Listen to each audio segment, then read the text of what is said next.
All right then. Well, welcome back to another episode. My name is Ross, And I'm Craig. and it's time to put the kettle on because it's tea time.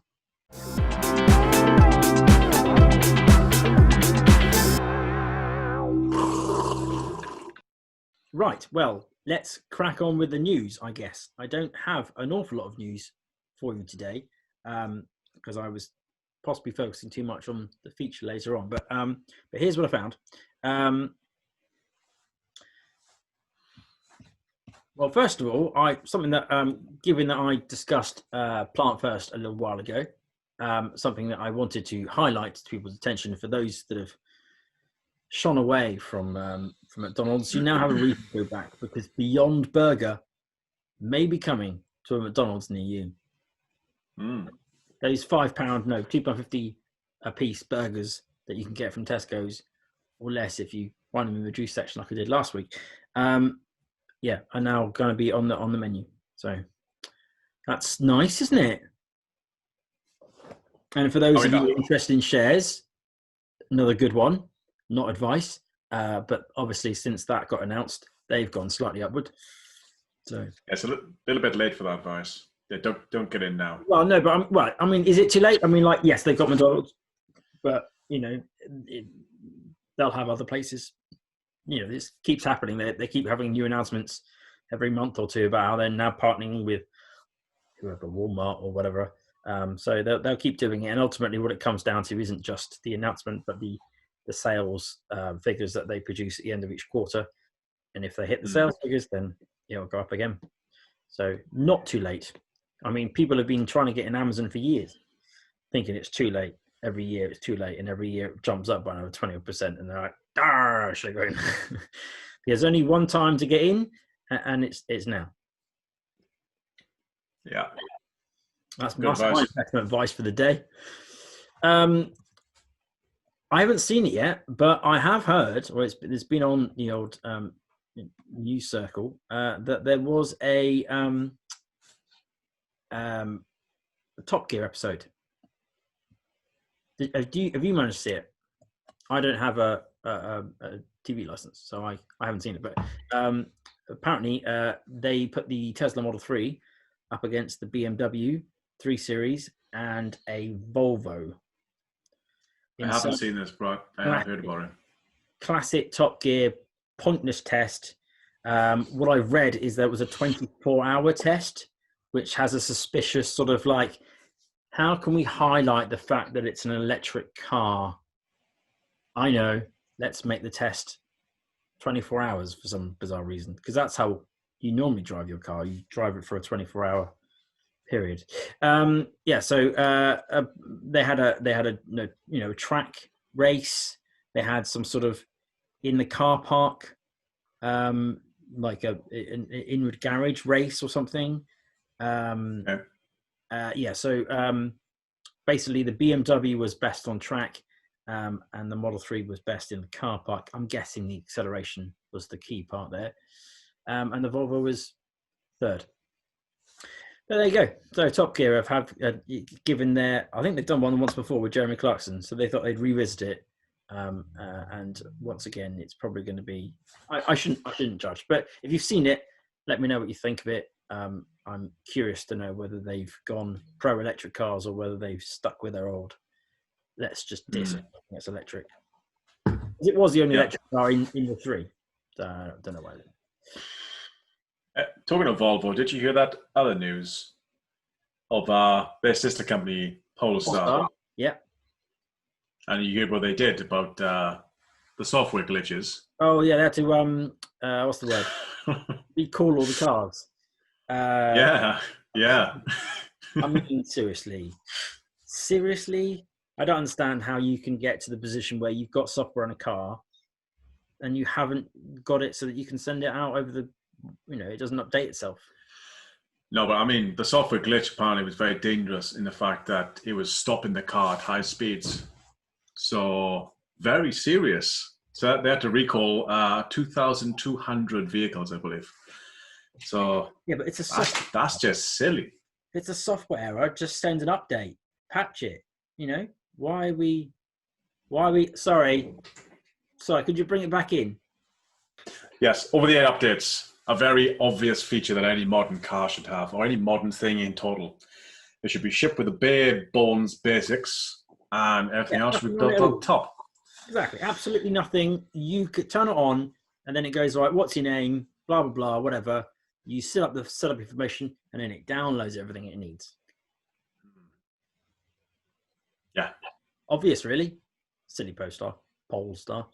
So I don't quite know how they go into that situation, but embarrassing, I think. Highly. For a new car. I mean, if it was, an old VW or something, I would be like, well, that sounds about right. But not for a brand new electric car. Stupid. Yes. Is my opinion. That's what have you got in the news? I got a few interesting pieces coming on from the car news. I think we were talking a couple of weeks back about what car manufacturers are doing and what are they doing about the electric car sort of like requirements of their brand. So Mercedes-Benz, they've sort of entered with a bit more flair, and they've announced several new electric cars, one of which is an SUV, of course. That seems to be what you do these days. Mm-hmm.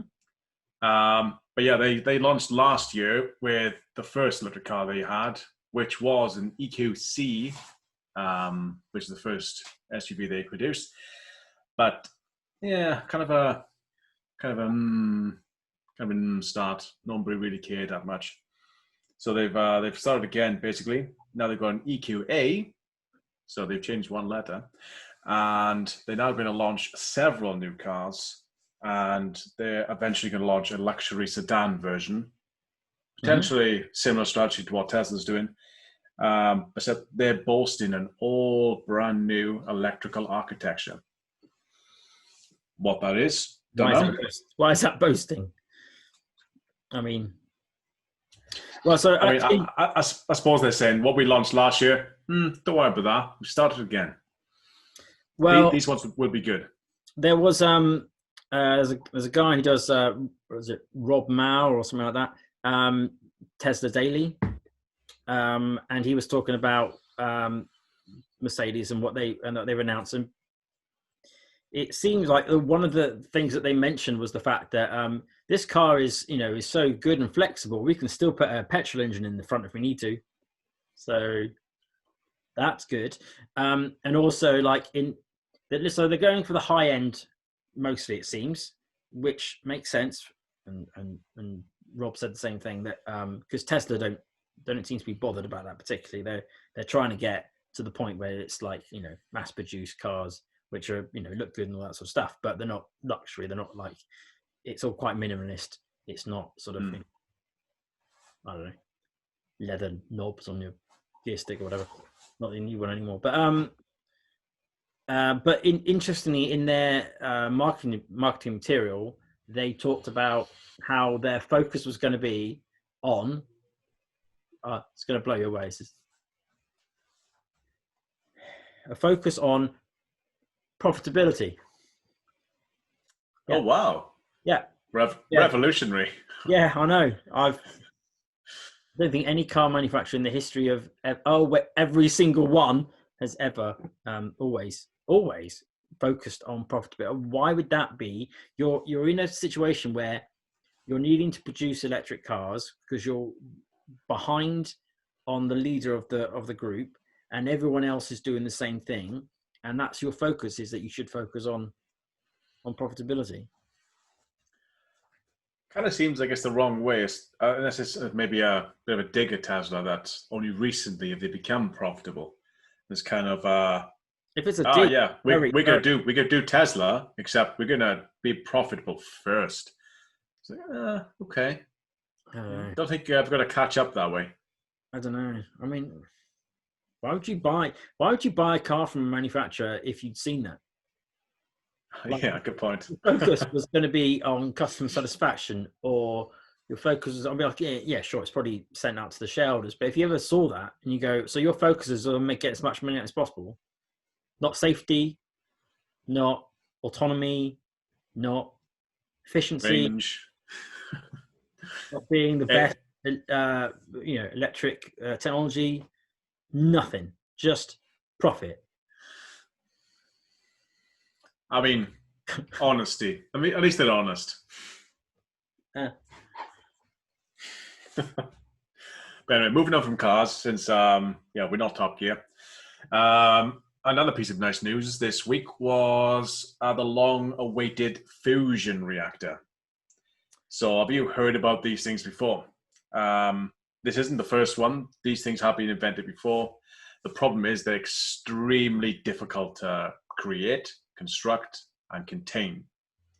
I mean, thinking about the fact that it's basically a miniature sun that you've somehow got to super cool and generate power from is ridiculous. Tomahawk, isn't it? A Tomahawk sign, or have they used a different one? So this particular project here is a brand new thing called Spark by MIT. And they expect it to be up and running within the next 10 years, which is completely unprecedented for fusion reactors, since the ongoing joke in the industry is that they're always 30 years away. Okay, so they've reduced it a little bit. Yeah, so this one's only 10 years away. However, 10 years is the new 30. So, yeah. Yeah, but they've said it's 10 years away, and they've actually been quite transparent with how they're going to do this, and they've leveled out their construction plans. They're going to start construction next year, and they expect construction to take 3 to 4 years. After that, the rest is just testing. So in 4 years, they expect to build this thing. So it's by 2025. And then from there, it's just testing to really kind of get it off the ground. And if it does get off the ground in any way, that will then be the first actual usable fusion reactor. And the way they kind of do it is different to others because they're basically focusing on cost and compactability. Other fusion reactors use expensive giant magnets, whereas the reason this is compact is they've figured a way to use high temperature superconductors, basically, which can produce a much higher magnetic field for a lot less cost. Okay. So it's interesting, but the fact it's smaller as well makes it a lot more portable. Obviously, it's a smaller. Does this mean we can have one in our house? It's not as small, but don't touch that, son. It's actually as hot as the sun, so you might burn yourself. Just don't touch it. Yeah, don't release the plasma. Probably should put a lock on that cupboard. But the way they're kind of pushing this is smaller, so it's a more compact form factor. It is more efficient because of that. It's also safer.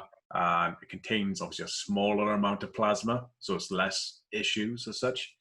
But they expect it to produce 10 times the energy it takes to create the plasma in the first place, which pretty much infinite energy in a sense, which is kind of mad. Because we've done fission, haven't we? But fusion's the one that we can get working for like a second or something, and then it stops. Yeah. So fusion, the longest test of fusion so far lasted for a fraction of a second. Right. Not even a second yet. 1 second.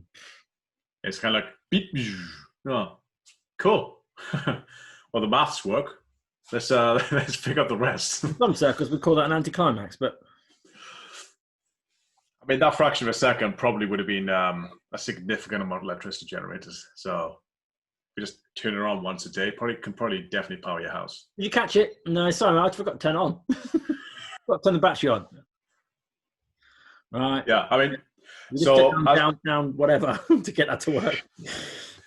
As technology goes, I mean, fusion itself. Yeah, so we talk about solar panels. They're a very cool way to get energy effectively from a fusion reactor that's however million miles away.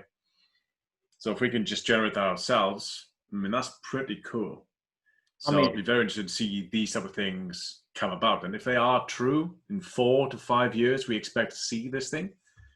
I mean, it would definitely be revolutionary. I might not go in the first month, but I might go for an open day in the second month, maybe.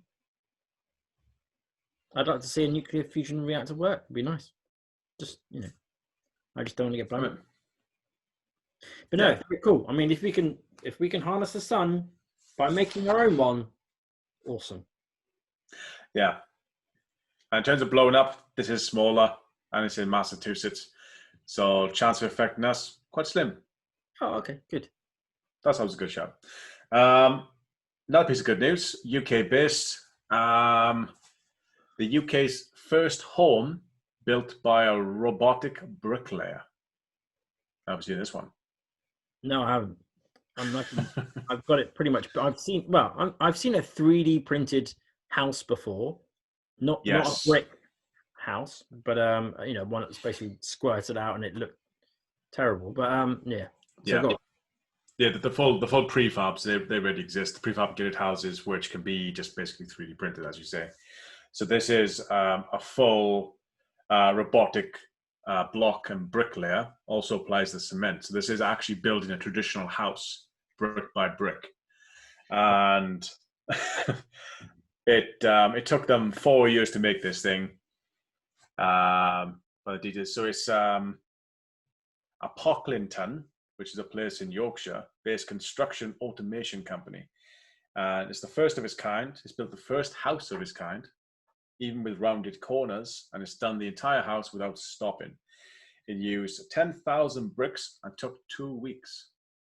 So that's pretty cool. 10,000 bricks? Is that how many bricks it takes for a house? That seems a lot of bricks. It's a 3-bedroom house.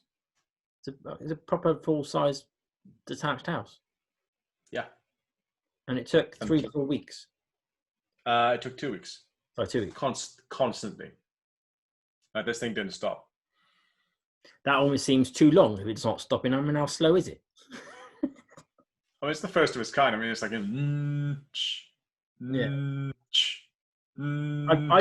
I've seen drones laying bricks. Have you seen that? I haven't. There's a TED talk a long time ago, and it basically had just a whole bunch of drones that would each, like 6 of them, they'd pick up a brick, fly and stick it on top, let go of it, go off, fly off, get another one, and then they would just do that in rotation. And there'd be 6 of them flying around, laying all the bricks. I mean, they were pretty fast, to be honest. Oh, who's laying the cement though? I mean, this robot can do cement as they well. Got that far. They'd only got as far as laying the bricks. But you know, as soon as we've had drones laying the bricks, you'd think something just to squirt a bit of cement on top would be easy. Anyway, but it sounds amazing. I mean, sure, cool, why not? Yep. Well, it's the first of its kind, and it's in the UK, which is cool. Yay. And they're gonna basically start, making this thing available to buy at some point, obviously to investors and everyone else in the market who wants a bricklaying robot, because we could all do with more brick houses. So that's quite cool. And my final piece of news is what Boris Johnson announced yesterday. Was it yesterday or Tuesday? I might know what you're talking about. Yeah, I think you might. So I'll give you a brief overview and then I'll pass on to you. But yes, the announcement was the government's commitment towards a net zero emissions target by 2050 as part of the Paris Climate Agreements, which we've discussed before. And the way they plan to do it will also create 60,000 jobs, which is quite amazing for the renewable market. As part of Boris's pledge to build back greener, which I think is it's definitely a vote winner. The amount of money they seem to be spending in this area, and yeah, I mean, there's no other way to build back from this current pandemic mess we're in. Financially, the economy is on its knees. Yeah, let's build back greener. I mean, why not? We basically need to go and put we're just putting all the chips on black, aren't we? That's what we're doing. We're going. Yeah. I could serve tables for the next 6 weeks. So I'm not going to pay this back. So let's just go to the casino. Bang. Let's put all on that. Yeah. And it works. Hey, it works. Yeah. So that is today's topic. We're going to slightly decided to go follow the news a little bit and talk about the fact that that's what Mr. Boris Johnson would like to do, and what that might do to the UK, and how it's sort of, and how it's been received as well. So so I'll start off by reading out to you some of what he said, so that you've got some proper context. He said, and there's one area we are progressing with gale force speed, Nice pun. Well done. And that is the green economy, the green industrial revolution that in the next 10 years will create hundreds of thousands, if not millions, of jobs. Sounds a little bit optimistic on the million side, but all right. The UK government has decided to become the world leader in low-cost, clean power generation, cheaper than coal, cheaper than gas, and we believe that in 10 years' time, offshore wind will be powering every home in the country, with a target rising from 30 gigawatts to 40 gigawatts. You heard me right, says Boris. Your kettle, your washing machine, your cooker, your heating, your plug-in electric vehicle, the whole lot of them will get their juice clearly and without guilt from the breezes that blow around these islands. We will invest 160 million in ports and factories across the country to manufacture the next generation of turbines. Now, first of all, 160 million sounds like an awful lot of money to you and me, but if you put that relative terms to stuff like what they said for roads and things, which is in the billions, then you can see actually 160 million is actually quite a small amount, really. Yeah, pocket change. And we will not only build fixed arrays in the sea, we will build windmills that float on the sea, enough to deliver 1 gigawatt of energy by 2030, 15 times the floating windmills, 15 times as much as the rest of the world put together. Yes. Far out in the deepest waters, we will harvest the gusts, and by upgrading infrastructure in such places as Teesside and Humber and Scotland, and wait for it, Wales, we will increase an offshore wind capacity that is already the biggest in the world. As Saudi Arabia is to oil, the UK is to wind.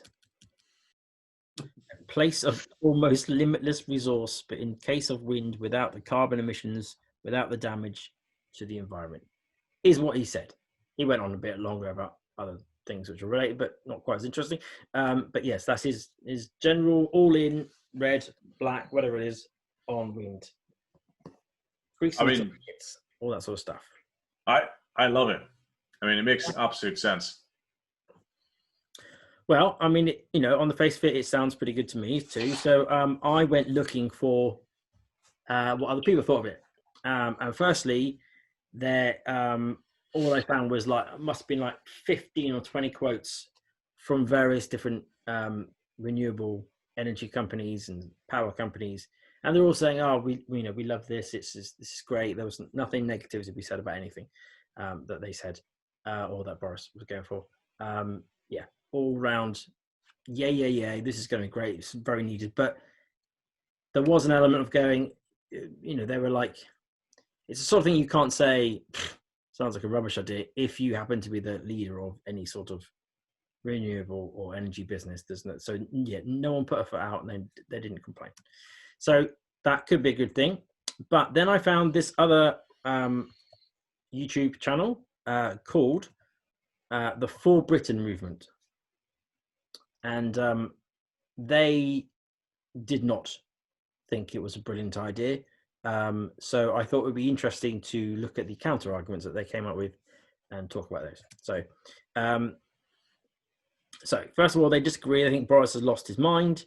They have a spokesperson for the environment and energy called Paul Burgess, and he dissed it in quite a historic fashion. So I thought I would listen to his arguments, and then I could talk to you about them, and we can sort of, we can look at whether they make sense. So the first one he said is he doesn't believe it's possible to create 60,000 jobs. And his reasoning is that one company builds the turbines and they currently employ 200 people and they will need to double, which he correctly accounted for to be 400 people. And that was it. That was his only argument. Question. He said that where the rest come from, and I quote, baffles me, which the lack of understanding of where they come from didn't, for me, seem like an argument in itself, but rather just a lack of knowledge, perhaps. So I thought, okay, well, maybe he's right, maybe he's wrong. So I did a quick sort of Google, and I went to Indeed.com or .co.uk, and I just did a quick search for offshore wind, and I immediately found 2,000 jobs. And that's now. That's not it. We haven't even spent the money yet. 2,000 jobs now. So the idea of it being 60,000, well, that's a 30 times increase. But again, we haven't spent any money on it yet. So if you look down the list of jobs, there was contract managers, project managers, logistic managers, quality engineers, structure engineers, simulation analysts, and remote support technicians. Clearly, a lot of jobs. So moving on to his second argument. It says the government have claimed that offshore wind technology will get cheaper. He doesn't agree. He said, when the wind doesn't blow, you will need alternative supply, so it, and I quote, can't be cheaper because you've got to build the same anyway.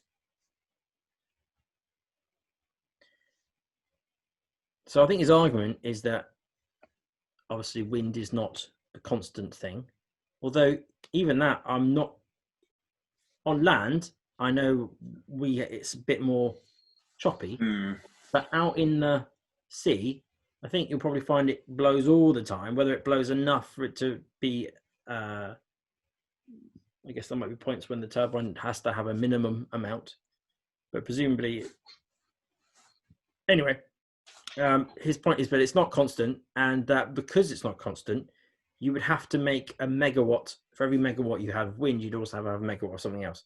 I didn't get that reasoning. Do you understand why you would say that?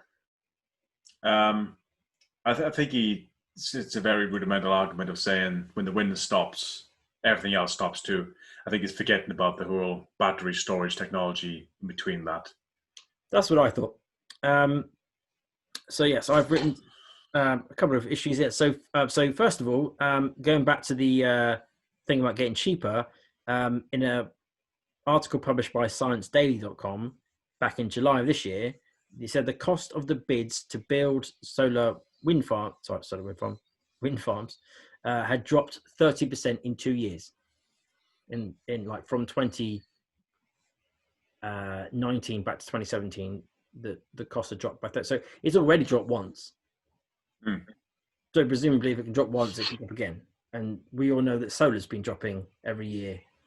So I don't understand his argument of it can't get cheaper. No, it already has. So that makes.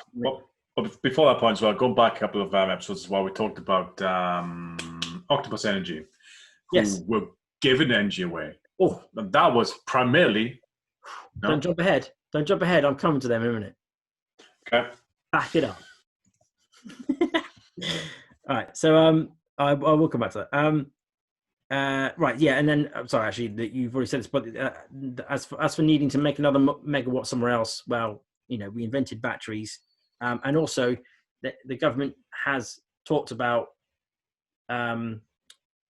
putting the energy into hydrogen and carbon capture. And we talked about that in a previous episode as well, where they use when it's not being used, they just send it off to generate hydrogen via electrolysis, because it needs energy for that. So they just use the surplus. So I think he's not understood, perhaps, that you have other uses for the power. He also claimed that when we have an abundance of electricity, we would be required to sell the energy and actually pay others to take it from us, which, if we go back to a few weeks ago, we talked about the Viking link. That's having that connection, but the idea being that we would say to them, "Oh, we've got loads of energy. Would you like to buy it from us?" And they might turn around and go, "No, we've got loads, thanks, mate." And you go, "Please take it. All right, but you pay us, or we'll have it." And so his argument being that it's going to cost us even more money, because not only are we going to have surplus, we're then have to pay to get rid of it. Octopus Energy had a similar thing a few months back, where they would pay people to use electricity that they had surplus, right? But then it becomes part of the contract. So would you rather have your energy supplier, the kind of supplier that it will occasionally say to you, actually, you can buy it, I will pay you to have electricity from me? Would you rather have that energy provider, or would you prefer to have one that doesn't do that? So that would make you go, well, I'll use these guys, not these guys, it's kind of like going, well, every week I'm going to buy a scratch card. And with this company, I'm going to scratch it off and I might get I might win. With this company, I'm going to buy the scratch card. I'm just never going to scratch it off. I'm just going to buy well, why would you do that? You obviously, this one would be better because there's a possibility of getting a bonus. So even the argument that even if we did have to pay to get rid of it, that's still a good thing overall because you're going to get the contract in the first place. So I didn't agree with that one either. As you can get the idea, I didn't agree with quite a few things. How many points did he have? I mean, it seems very hard to pick holes in this. Well, okay, so ultimately, what he then talked about was being pro saltwater reactors. So ultimately, what it came down to was that was his argument, that rather than using wind, we should be using salt reactors. So I think we may have talked about it a long time ago, but so it's nuclear, but it's safe. It's not the nuclear that can melt down. It's one of those ones that's, I think it's largely submerged or something, and they basically just heat up salt. But they are designed to work alongside solar and wind, because the idea being that they can, if you can turn them up, you can run them quickly, and then if there is no wind, then you can use those as a backup for the gaps. Not the same level like the guy was trying to suggest, where you have to make exactly the same amount, because you don't. Got lots of this, then every so often you just won't have enough for that particular peak moment, at which point you start something else up, which in the past used to be coal, but now it can be either salt reactors, fine, that's what you want to go for, or even better, a megawatt power pack, a battery system, or hydrogen, or other options. So I don't feel like this salt reactor thing is necessarily I think it's a potentially good thing, but I wouldn't say it's necessarily instead of. Surely you would do it as well as. Because in my mind, you follow what you've got. So if we have an abundance of wind, and we are in Ireland, and we have got the North Sea, and it is quite abundant in terms of wind, then we should use it. Yeah, solar here, not as good, because it's not as sunny as it is in California. Yeah. But we have the other thing we have a lot of is sea, because we're in Ireland. So tidal would be something that we should probably pioneer and get good at, because we've got all the options to do that. But yeah, so it makes sense to just work with what you've got. So yeah, that, I think ultimately, I don't know what the guy's invested in or whatever, but that would, whether maybe that's what it was, but he seems very anti-wind, and none of the arguments that he came up with seem particularly valid. Now, because we're not pro Conservatives particularly. I'm not pro Boris Johnson or any. I don't really care about anyone. It's just whether or not it's a sound scientific argument. And they were saying a similar thing, which is why I found it a little bit confusing, because it was like, well, he was saying we want practical things. We don't want to just diss on them. We want to come up with solutions. But his dissing of the idea was not scientific. It was just seemingly nonsensical.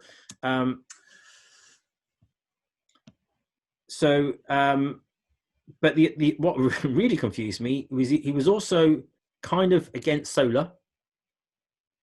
He claimed that releases carcinogenics for the first year or so, and that it also never gives back or never repays its debt to CO2 from the manufacturing of the solar panel. So I've heard this a lot, but again, it's one of those things that gets better and better. And yes, maybe solar panels 10 years ago were really bad.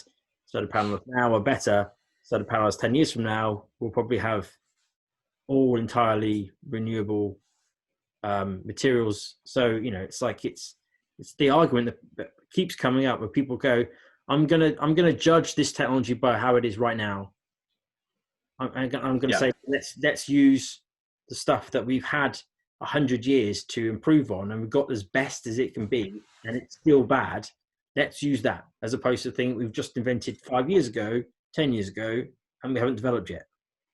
It's a dumb argument, in my It's a view. very dumb argument. I mean, arguably in 10 years, solar panels will probably die anyway if we crack fusion.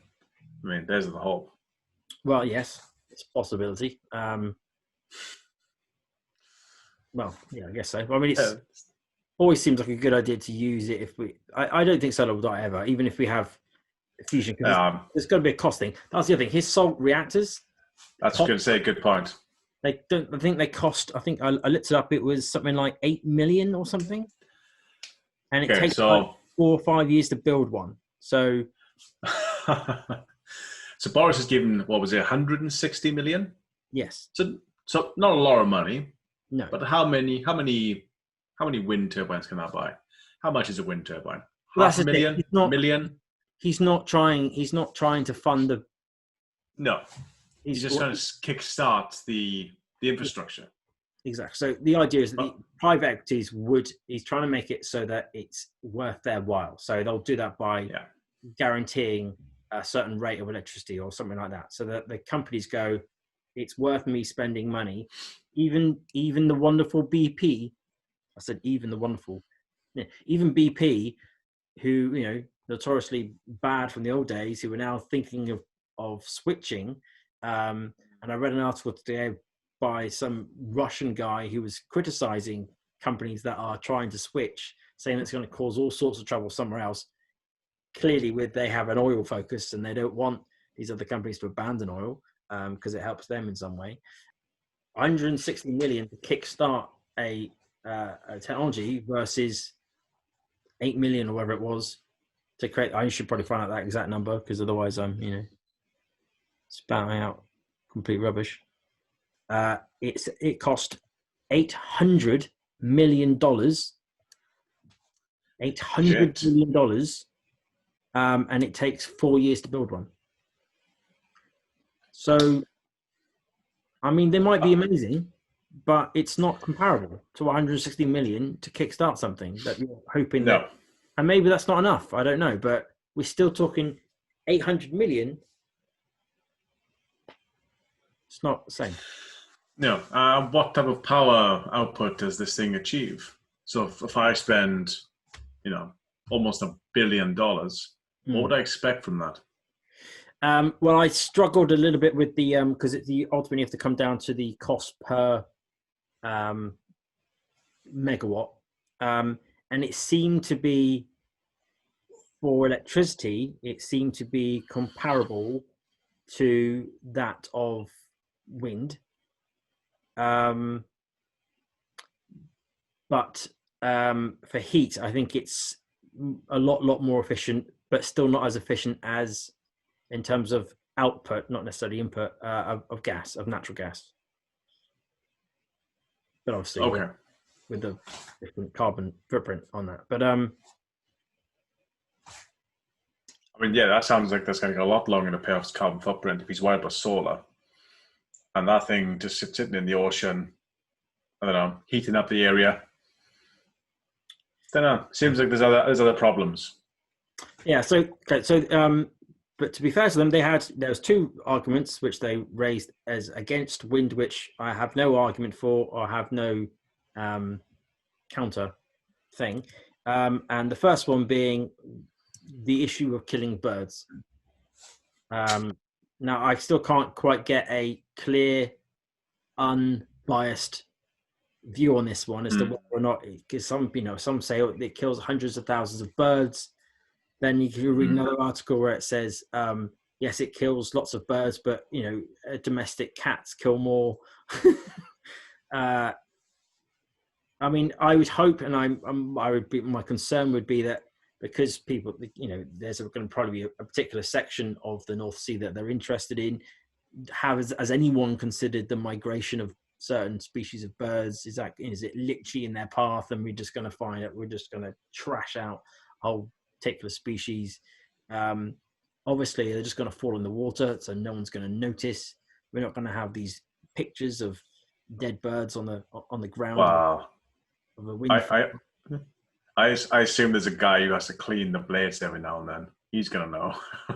Well, yeah. So, but you mean it's going to be a lot easier to ignore if they're just falling in the water and disappearing, type thing.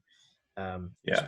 Fish food. But so there's that argument, and then there's the argument about what do you do with the turbines, the blades, when they malfunction or need to be replaced. Apparently, we're digging them into the ground or something. I don't know why we're doing that, but it's because they're not recyclable. Yeah, I think we discussed this previously. Yeah, they're not recyclable, so they're actually quite a burden. Yes, so which is a fair point. I'm obviously, again, I feel like that's something that we will improve on. I feel like there's that you have to allow for that. You know, it's an early technology. Yeah. At some point, we will come up with a way of making them so that they can be recycled. Yeah, I would really hope so. Because if we're going to surround the entire island with these things, I kind of hope we'd crack that problem. Well, again, it's going to be kickstarting private companies to do it, so they're going to just work with what they've got. It depends on whether that company is going to be sustainable, whether they're going to be responsible for the sort of things that they're making. There's going to be probably necessarily not only any government focus on that. The only thing I did read was that potentially they would insist on either a percentage or something of the materials used have come from local manufacturing, and I think that's where his millions of jobs may come from. Is he's going to perhaps say, right, well, if you're going to make them here, then they have to come from the UK or manufactured in the UK. So, yeah, I would also say the government has quite a hard say on sustainability if it wants to. Obviously, to put stuff in the sea, I think you need quite a lot of plan permission that needs to come from the government. Right. So it's not international waters. You can't have free reign. They are British waters. So I think they probably could say yay or nay. I imagine the companies who are doing this, let's say, I don't know, EDF Energy, let's say they have a thing in this. I imagine they'll be doing hundreds at a time. So this type of thing that, just would get blanketly approved. But I did see one other negative. The negative was the cost and the speed. So the fact that Boris has said that we could do this by 2030 to power all homes in the UK.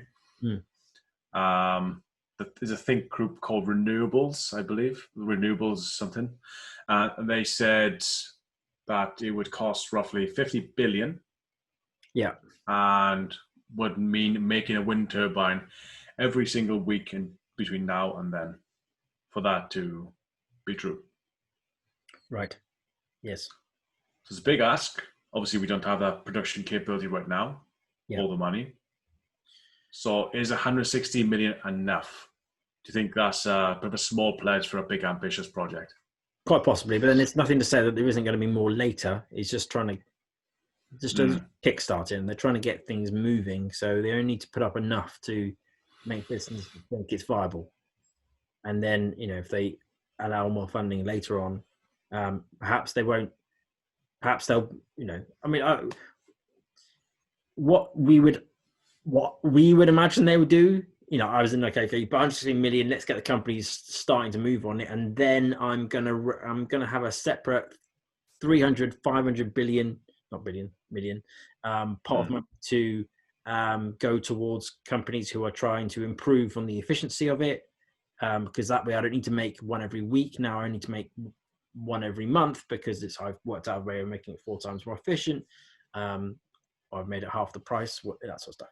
Or I've worked out to put them closer together so that's okay, that sort of thing. So, I feel like there's probably more coming, and as they've made that pledge, if they're then failing on the pledge, if they offer all this money, you know what happens? Everyone applies for it, it gets sucked out, and then it's just gone.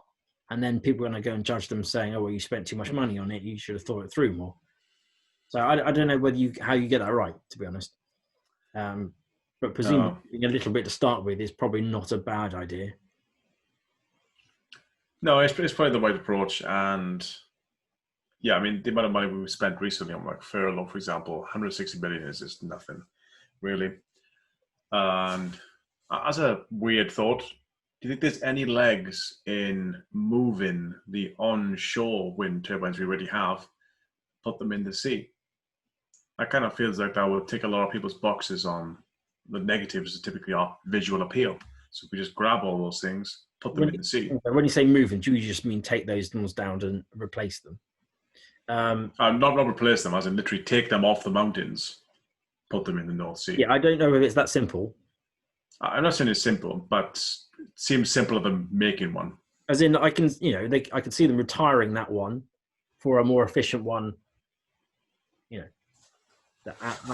So well, yes, because obviously there are health supposed issues with it. I imagine there probably is some sort of health issues with living next to a thing that does the weird, I don't know, whatever. But and I think there was a case of some people in Ireland who managed to get a payout because of health problems to do with their living too close to one.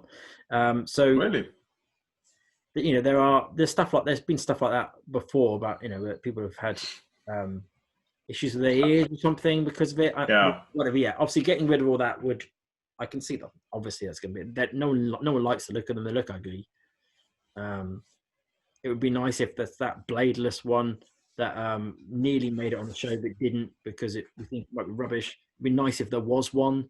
That way, we wouldn't have birds dying and we wouldn't have the element of it. So presumably these things will get better, more efficient and clever. Yeah, I'm not really sure you solved the bird problem. That's probably the biggest problem left, especially emigrating birds. But I mean, North Sea, they don't really emigrate to Antarctica, so imagine up there is pretty safe. I don't know. I think there are routes all down that sort of way. So, that would be my concern that they haven't thought it through. I don't know.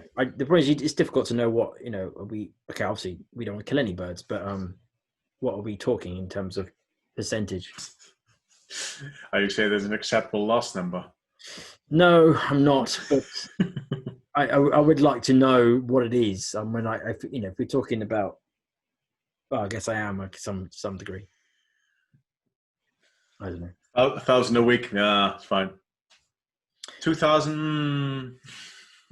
Well, okay. So it's a more of a literal death, isn't it? As opposed to, I mean, because the birds still live in the same world that we do, and we're still breathing the same crappy air. So I've got fossil fuels running around doing stuff, making everybody on the entire planet bad, and it's messing the climate. Versus I'm killing a number of birds. Now I don't want to kill any birds either.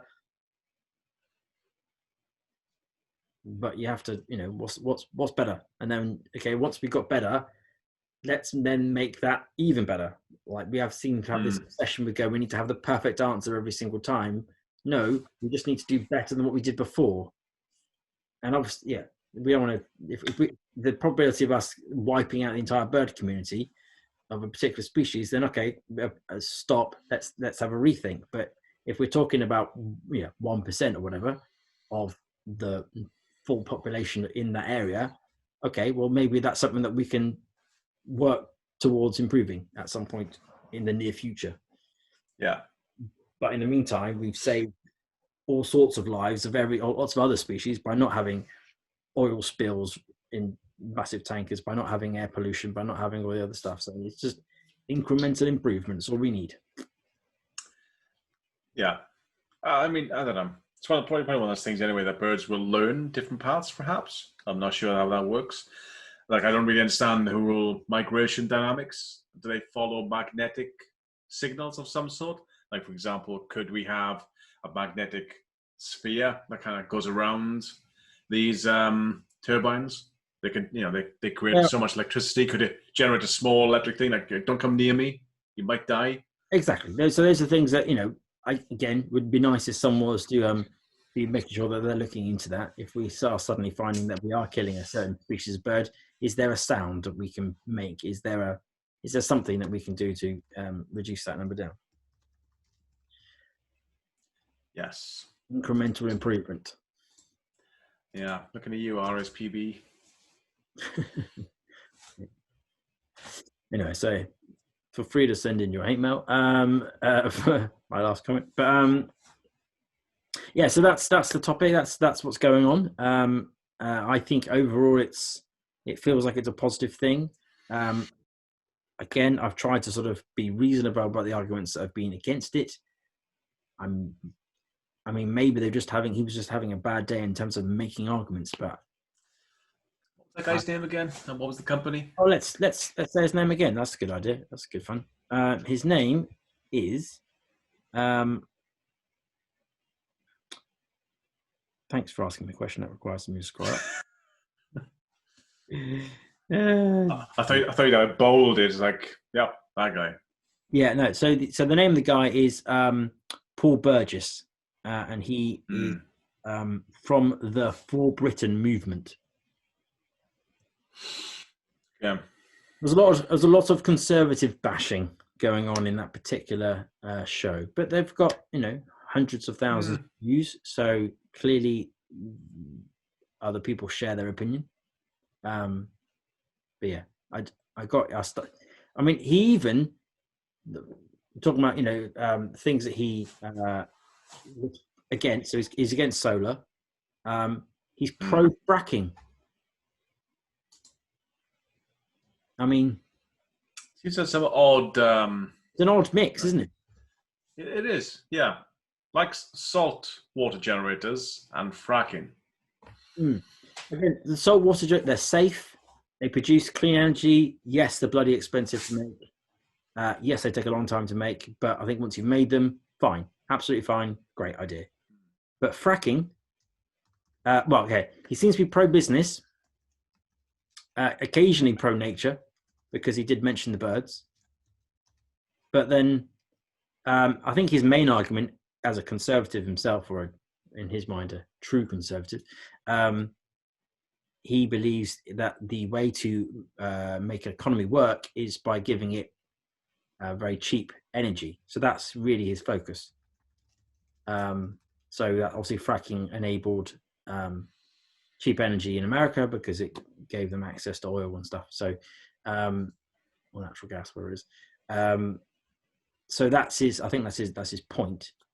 It's just odd that he's against seemingly most renewable energy. Not quite sure why. But I'll put the link in the descriptions, so you can go watch his video, and then you can agree or disagree with us, or me more specifically. We'd definitely like to hear some critical arguments that challenges the ideas, really, because I mean, even though obviously it's early days, it's not a lot of money in the game so far. It's just trying to get things started. So I can't really see why there's any negatives to do with that. And wind seems the obvious thing, but I've been proven wrong. Birds and recycling, those are two fair arguments. But yeah, I just don't agree with the other. So I think go ahead. I've decided. Yeah, crack on. I approve, Boris. Keep going. Yes, I also approve. And should these companies start spinning up and offer shares, I think they would be a very worthwhile investment opportunity. Yeah, so obviously energy companies going absolutely crazy at the moment. Billions have been thrown into green energy bonds that have been started in Europe. So yeah, it's all green at the minute. Yeah. So yes, if you are investing, I put a bit more money in today in a couple of renewable funds today, and a little bit, but I'm certainly opening my portfolio more to that direction, even though I already have that sort of thing. But yeah, I decided to go with, because it's difficult when you're doing the investing. It's difficult to know the individual companies that are doing stuff. So at the moment, funds are quite useful from that perspective. Diversify it for you. Yeah. No, overall, very excited for the future of Britain. And we done this entire episode and we didn't even mention the B word. V word. The B word. No. Don't Brexit. Oh, that word. I mean, obviously the stick has come for this. Obviously, is that this is a bit more of a let's forget about this whole Brexit thing that happens at the end of this year. So 2 months. Yeah. This is Britain's sort of future on its own on the world stage. We're king of the wind. Exactly. Then they're trying to argue that it's just a distraction thing. Well, okay, maybe it is. I don't know, but let's not argue about that. Let's argue about the science. Yeah, I'm happy that we're a former world power, but we're king of the wind. That's what we're good at. We got wind. Windy. Cool. Well, yes. I look forward to hearing everyone's comments. Or anyone's comments. Nobody makes it this far, don't worry. Okay. So with anyone left, thanks for watching. I don't want to say this, but if you are watching on YouTube, even though it's the end of the show, if you could just go back to the beginning of the show and press like, if you like the episode. If you got this far, presumably either that or you've fallen asleep in front of the TV, then it might help us to branch out so that we can actually maybe have guest appearances or some sort of budget so that we can do a bit more stuff.